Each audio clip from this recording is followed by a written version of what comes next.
Akitoa maagizo, mkuu wa wilaya Chato Shabani Ntarambe katika baraza la madiwani kuwa kila kata sasa iwe na mpango kazi wa kuinua uchumi wa wananchi ambao wamewekeza katika kilimo, mifugo na hata uvuvi.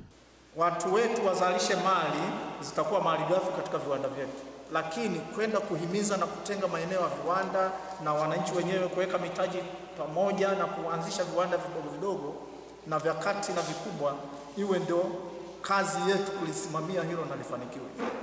Halitafanikiwa bila baraza kama hili bunge la wilaya simamia. Amesema ni vyema kila diwani akasimamia ilani ya utekelezaji wa uchaguzi inayohimiza masuala ya viwanda. Hapa na tunataka kwenye kata zote tuhimize viwanda, tengeni maeneo, mshawishi vikundi na wenye mitaji waanzishe viwanda vidogo vya mikono, kazi za mikono.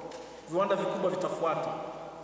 Miongoni mwa hao wadogo ndio wataweka mitaji mikubwa kwa wawekezaji wa viwanda. Kilimo ndio asili ya Mtanzania na wananchi wametakiwa usikiache nyuma pamoja na changamoto zilizopo. Kwa hiyo watu wengine wanaohangaika na mjini, ningewashauri wakarudi shambani, tukatengeneza timu ya pamoja, tukahakikisha kwamba tunatengeneza viwanda vidogo vidogo vinavyotokana na malighafi zetu. Tuna mali ambazo zinapotea, tuna nyanya, tuna maembe, tuna kila kitu.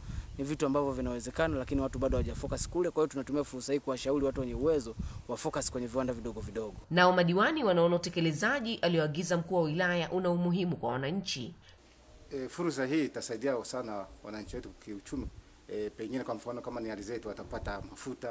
Kwa hiyo kuna fursa nyingi ambazo zitapatikana kutokana na fursa hii ya viwanda vidogo vidogo.